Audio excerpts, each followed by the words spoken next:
Kim is back in a new segment we are calling What Was Blank? In this video we review movies and it's just like, what was that? And for this video we're doing The Nun. So what was The Nun? The Nun is one of the many Conjuring spin-offs. There's five of them. We got 3 Annabelle movies, this movie, and that one, The Curse of La Llorona. yeah, that one. This is the only spin-off movie I've seen of the Conjuring universe because I had no interest whatsoever because I think the Conjuring films are more superior. Understandable. Yeah, so The Nun is a prequel to Conjuring 2, and what happened? It was directed by Corin Hardy. I'm not going to give him any slack. I'm pretty sure he's a very talented man. This is only his second feature film ever. He directed a movie called, The Hollow Man? Oh, I have no idea. I could be wrong. I'll correct it in editing. So, in case you don't know, The Nun was the highlight of Conjuring 2. And this movie decides to make a pretty unnecessary spin-off of the movie. It takes place in 1952 Romania, just a couple years after World War II. And it stars Thaisa Farmiga, the younger sister of Vera Farmiga.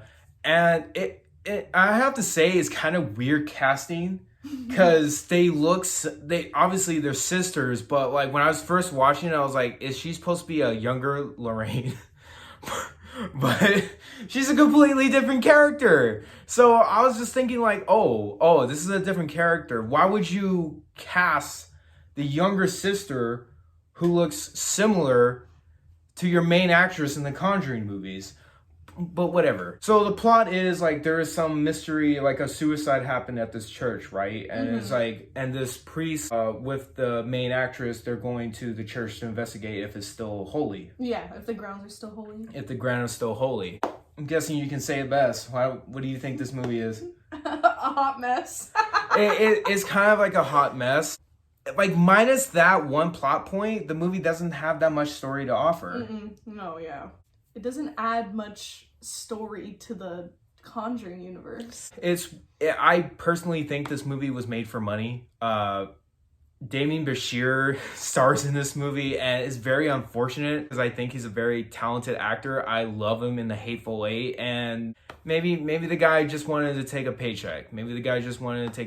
He just knew that this franchise was popular, and he was like, hey, sign me up. I think one of the biggest issues is the scares. They're really repetitive. Very much so. Yeah, because you will have the usual, pan this way, pan back. Oh my God, there's something there. It's there's a lot of scares like that, and a lot of scares is predictable, and it's not really a terrifying or scary movie. No, none of the scares got me, and I'm very I'm pretty I'll jump sometimes. I'm hard to get, but none of the scares got me. You gotta think about it. You jump because it's just such a loud, overbearing noise. That happens to everyone, and even people who say this movie wasn't scary, they'll just jump because it's a loud noise. It gets you whoa, unsettled. Yeah. Valak, the Defiler, as you guys know in the ending of Conjuring 2, where Lorraine kind of reveals the true form of the nun, is this big demonic creature. But why does Valak play around with our 2 leads? Very true, yeah. Burying one underground. Yeah. Spoiler? No, this movie's 3 years old. No, and plus nobody would care. She plays around with them a lot, and it's just or I don't know, or him, or whatever. It's a freaking demon. It was so predictable. There's that one part where they're walking through the graveyard, and Thaisa spots one of the bells, and they point it out and describe why it's there. Oh, it's there in case people were scared of getting buried alive. It's okay, that's gonna be important later. I literally thought that. I was okay, so someone's gonna get buried. I'm so glad someone thought of that. I think we can get down to the most ridiculous point of the movie. It is the blood of Jesus Christ.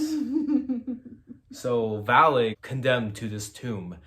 and the person used the actual blood of Jesus Christ to seal this tomb. Now, you would have thought, like, oh man, Jesus blood, right? Magical heavenly powers is going to trap this demon. And what unlocks Valak? Fucking bombs, homie. Yeah, bombs. Oh, this tomb busts, and this tomb just busts out, and then the Valak is like, yo, I'm back. It's like, what? And like, the way the movie ends, the main character, she takes the blood of Jesus Christ in her mouth, very infectious, and she spits in Valak's face, and Valak is stuck in the tomb. But the only reason why Valak escaped because Valak possessed Frenchie.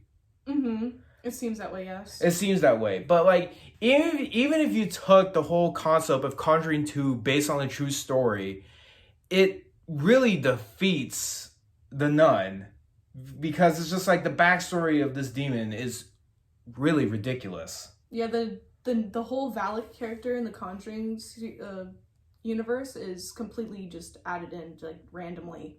Has nothing to do. Like, Valak is never mentioned in any of Ed and Lorraine Warren's notes. So that's just the creators, writers, directors adding it in. Being like, oh man. Who's that main suspect? James Wan. Saul, now Conjuring, James. Side note, the Perron family from the first Conjuring film did not like Ed and Lorraine Warren at all. Like, they've publicly spoken about it. Positives? Is there positives in this movie? Oh boy. I mean, I would say, like, you know, the production design of the church was pretty cool. Mm-hmm, yeah. I think it was nice for, like, it's like this old, ancient Romanian church. Mm-hmm. I'm all about cathedrals and old churches. Maybe some of the atmosphere was pretty creepy. I like that. I think it's a sound they use in a lot of the Conjuring films. They do that, like, creepy low music, low beat music. Yeah, the low beat music. That was one part. They played it, like, I think 3 times throughout the movie, and I was like, I like that. Yeah. Oh, wait, I almost forgot to mention the creepy nun lady they first spoke to.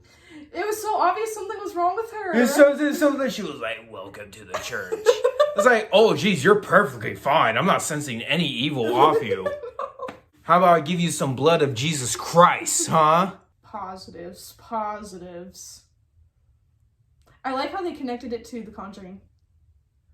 Yeah, but it's just so brief. But it was so little. It was so little. It was just like the show on the screen of like, hey, this is like Lorraine just saying, oh, blah blah blah. This is Frenchie. Yeah. This is why he's acting. This is what we see. It doesn't really add much. And, no, it really doesn't. We could have gone completely without. And like, I don't know who thought about the whole blood of Jesus Christ plotline. I just don't get it. And the Nazis unleashing Valak. And how did she even get it in her mouth? I don't freaking know. Just like how Frenchie, I know he was possessed, but like he was there lying on the ground choking out, and all of a sudden, oh, I'm here to save you. She didn't even question it. Yeah, to save your life. Yeah, who knows? She's like, yo, I saw you getting choked out by a nun like 2 minutes ago. What the hell? Yeah. What was the nun? Unnecessary. Completely. Hey, still waiting on that Crooked Man spinoff. Oh god. They just want that shmoney. They want that shmoney. Not really thinking about it, I'm probably gonna have to give the same score you gave it. And you know, when I first watched it, I gave it a 4 out of 10. But I feel like that's a little too high for this movie. In case you want to know, me and Kim both give it a 2 out of 10. I don't know. I just don't know what they were doing. I can't explain it. Like, as much as I don't mind spinoffs, I don't mind any of them. I don't even mind prequels. Mm-hmm. It's just with this one, I was like, what was the point? And if all you're going to do throughout this whole plot is just make up scare scenes, and then this defiler, big name demon is just going to play around with the whole main characters. It makes no sense. It just seems like they didn't care about this movie at all, making it. Yeah, like, but hey, Everyone keeps giving this franchise movies. I can understand the main Conjuring storyline. Because, you know, we got Patrick Wilson and Vera Farmiga, like one of the two of the best actors ever. It seems like, hey, you want to direct this unnecessary spinoff? So be it. Well, that'll do it for this segment of What Was That, guys. You know what to do. Click that subscription and notification bell. And I'd like to thank Kim for joining on. She also has a YouTube channel. You guys can also check it out. She does a lot of compilation of video games. And I am glad, and I think she'll be glad that you guys check them out. Okay? And you do the same thing for her. Subscription, notification bell, you know, all the same things. All the good shit. Yes, all the I can't say that. all the good poop. All the good poop. All right. See you later, guys. Bye.